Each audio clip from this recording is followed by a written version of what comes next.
নমস্কার প্রিয় শ্রোতা দর্শকবৃন্দ, 18 পুরাণ ইউটিউব চ্যানেলের আজকের পর্বে আপনাদের সকলকে আরও একবার স্বাগত।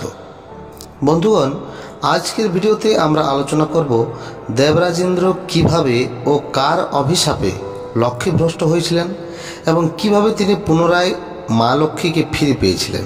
এই কাহিনীর মধ্যেই কিন্তু লুকিয়ে রয়েছে সমুদ্র মন্থনের এক মুখ্য কারণ। তো আসুন আর বিশেষ দেরি না করে শুরু করা যাক আজকের পর্ব।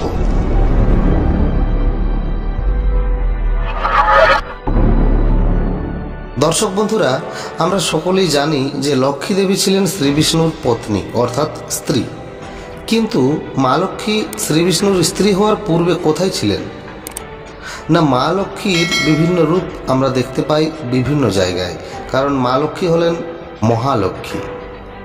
শ্রী শ্রী ব্রহ্মবৈবর্ত পুরাণের প্রকৃতি খণ্ডে আমরা দেখতে পাই এই মহালক্ষ্মী অমরনগরে তথা স্বর্গপুরে সর্বলক্ষ্মী, রাজার মন্দিরে রাজলক্ষ্মী এবং গৃহস্থের মাঝে তিনি গৃহলক্ষ্মী রূপে বিরাজ করেন। বিশ্ব মাঝে তিনিই হলেন সম্পত্তিদায়িনী। ব্রহ্মাণ্ড মাঝে শ্রীবিষ্ণুই সর্বপ্রথম লক্ষ্মী দেবীর পূজা করেছিলেন এবং তারপর লক্ষ্মী পূজা করেন ব্রহ্মদেব, অতঃপর মহাদেবও লক্ষ্মী পূজা করেছিলেন। তারপর সমস্ত মনু ঋষিগণ মা লক্ষ্মীর পূজা করেন এবং পূজা করেন পাতালবাসিনী বাসুকীও। ব্রহ্মবৈবর্ত পুরাণ মতে পৌষ মাসের সংক্রান্তির দিনে প্রাঙ্গণ মাঝে যারা মা লক্ষ্মীর পুজো করেন তাদের সংসারে দিন দিন ধনধান্য বৃদ্ধি পায়। পূর্বে এই মা লক্ষ্মী স্বর্গলক্ষ্মী রূপে ছিলেন স্বর্গপুরে তথা দেবরাজেন্দ্রের আলয়ে। কিন্তু দুর্বাসা ঋষির অভিশাপের ফলে দেবরাজেন্দ্র লক্ষ্মীভ্রষ্ট হয় এবং সেই অভিশাপে বিষাদিতা মনে রাজলক্ষ্মী এসে উপনীত হন বৈকুণ্ঠ ভুবনে এবং লক্ষ্মীদেবী বৈকুণ্ঠে এসে নারায়ণের নিকট ক্রন্দন সহকারে ঋষি দুর্বাসার অভিশাপের কথা বলেন। সমস্ত বৃত্তান্ত শুনে নারায়ণ বললেন, হে দেবী, ঋষির অভিশাপ বিফল হওয়ার নয়, তাই তুমি যাও, এখন গিয়ে সমুদ্র গর্ভে আশ্রয় গ্রহণ করো। নারায়ণের কথা মতো লক্ষ্মীদেবী সমুদ্রের তলায় গিয়ে আশ্রয় নিলেন ক্ষীরোদ সমুদ্রে এবং পরবর্তীকালে যখন সমুদ্র মন্থন করা হয় তখন মা লক্ষ্মী পুনরায় সমুদ্র গর্ভ থেকে উপরে উঠে আসেন এবং দেবরাজেন্দ্র পুনরায় লক্ষ্মী লাভ করেন। তো দর্শক বন্ধুরা, এখানে একটি প্রশ্ন আসছে যে ঋষি দুর্বাসা কী কারণে অভিশাপ দিয়েছিলেন দেবরাজেন্দ্রকে। তো আসুন এরও উত্তর জেনে নিই আজকের ভিডিওতে। তো দর্শক বন্ধুরা, এই প্রশ্নের উত্তর জেনে নেওয়ার আগে ছোট্ট একটি অনুরোধ, আপনি যদি আমাদের চ্যানেলে নতুন হয়ে থাকেন তাহলে এই রকমই বিভিন্ন পুরাণ আশ্রিত ঘটনাবলী তথা ধর্মীয় ও পৌরাণিক তথ্য জানতে আমাদের চ্যানেলটি সাবস্ক্রাইব করে বেল আইকনটি প্রেস করুন এবং আমাদের সঙ্গে থাকুন, কারণ প্রতিনিয়ত আমরা এই চ্যানেলে বিভিন্ন রকম রহস্য, অজানা রহস্য, পৌরাণিক তথ্য নিয়ে আসি। তো আসুন জেনে নেওয়া যাক ঋষি দুর্বাসা কেন দেবরাজেন্দ্রকে অভিশাপ দিয়েছিলেন। একদিন দেবরাজেন্দ্র ঐরাবতে চড়ে কোথাও যাচ্ছিলেন। এমন সময় সেই পথ দিয়ে মহাঋষি দুর্বাসা তার শিষ্য সামন্তকে নিয়ে চলেছেন কৈলাসের পথে। সহসা পথের মাঝে ইন্দ্রদেব ঋষি দুর্বাসাকে দেখতে পেয়ে ঋষির চরণে প্রণাম করেন। ঋষি দুর্বাসা ইন্দ্রদেবকে আশীর্বাদ করে শ্রীবিষ্ণুর প্রদত্ত একটি পারিজাত পুষ্পের মালা দেবরাজেন্দ্রকে দান করেন। ইন্দ্রদেব সঙ্গে সঙ্গে সেই পারিজাত পুষ্পের মালাটি ঐরাবতের গলায় পরিয়ে দেন। ইন্দ্রদেবের এই দোষের জন্যই ঋষি দুর্বাসা ক্রুদ্ধ হয়ে দেবরাজেন্দ্রকে অভিশাপ দিলেন। বললেন, বিষ্ণুদত্ত পারিজাত দিলাম তোমারে, অবজ্ঞা করিয়া দিলে ঐরাবত শিরে। অতএব লক্ষ্মীভ্রষ্ট হলে হে রাজন, সিন্ধু সুতা তব গৃহে না রবে কখন। ওহে মূর্খ ইন্দ্র, শ্রীবিষ্ণু প্রদত্ত পারিজাত পুষ্পমালা আমি তোমাকে দিলাম, আর তুমি কিনা সেই মালা দিলে গজরাজের গলায়।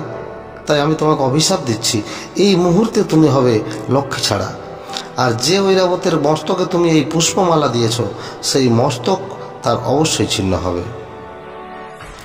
অভিশাপ শুনে ইন্দ্র কাঁপিতে লাগিল, ঐরাবত হতে নামি চরণে পড়িল।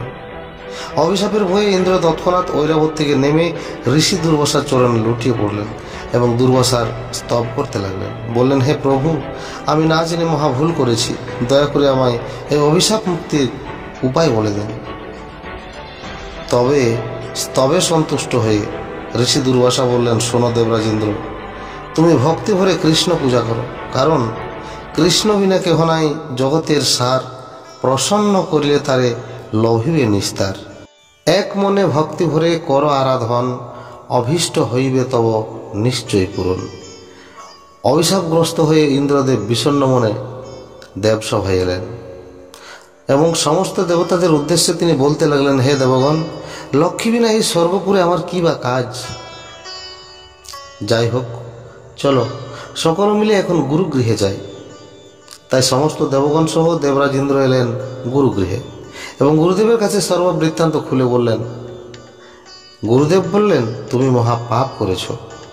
বিষ্ণু বিনা কে বা আছে সংসারে নিস্তারে, সেই বিষ্ণু দত্ত মালা দিলে ঐরাবত শিরে।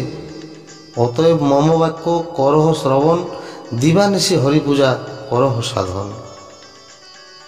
গুরুদেব বললেন, চলো সকলে মিলে আমরা পিতামহ ব্রহ্মার কাছে যাই, তিনি হয়তো কোনো উপায় করে দিতে পারেন।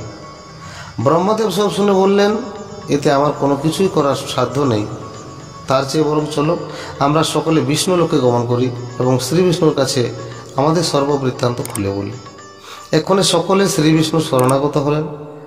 তারপর সর্ববৃত্তান্ত শ্রবণ করে শ্রী বিষ্ণু বললেন, হরি কহে কি কহিব ওহে শচীপতি, নিজ কর্মদোষে তব এ হেন দুর্গতি।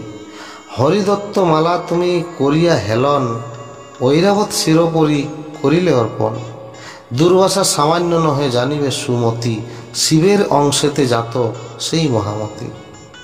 সে যাই হোক, এইভাবে কিছুকাল তুমি যাপন করো, কারণ এখন মা লক্ষ্মী ক্ষীরোদ সমুদ্রের অভ্যন্তরে অবস্থান করছেন। তাই তোমরা সকলে মিলে ক্ষীরোদ সমুদ্র মন্থন করো, অবশ্যই তাতে লক্ষ্মী উঠে আসবেন। নারায়ণের এই কথাই সমস্ত দেবগণ ও অসুরগণ মিলে সমুদ্র মন্থন করলেন। মন্দর পর্বত হল মন্থনদণ্ড এবং নাগমাতা বাসুকী হলেন মন্থনের রজ্জু। অতঃপর সমুদ্র মন্থনে বহু কিছু অমূল্য দ্রব্য উঠে আসে, যেমন পারিজাত পুষ্প, অমৃত প্রভৃতি।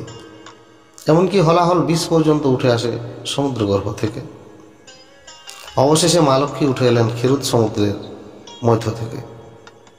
এরপরে নারায়ণ মহাসুখে লক্ষ্মী দেবীকে দেবরাজ ইন্দ্রের হাতে সমর্পণ করলেন এবং দেবরাজ ইন্দ্র অভিশাপ মুক্ত হয়ে পুনরায় লক্ষ্মী লাভ করলেন।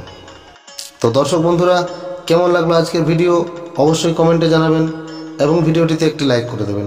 আপনি যদি আমাদের চ্যানেলে নতুন হয়ে থাকেন তবে এইরকমই বহু অজানা পৌরাণিক কাহিনী জানতে চ্যানেলটিকে সাবস্ক্রাইব করে আমাদের সঙ্গে থাকুন। নমস্কার।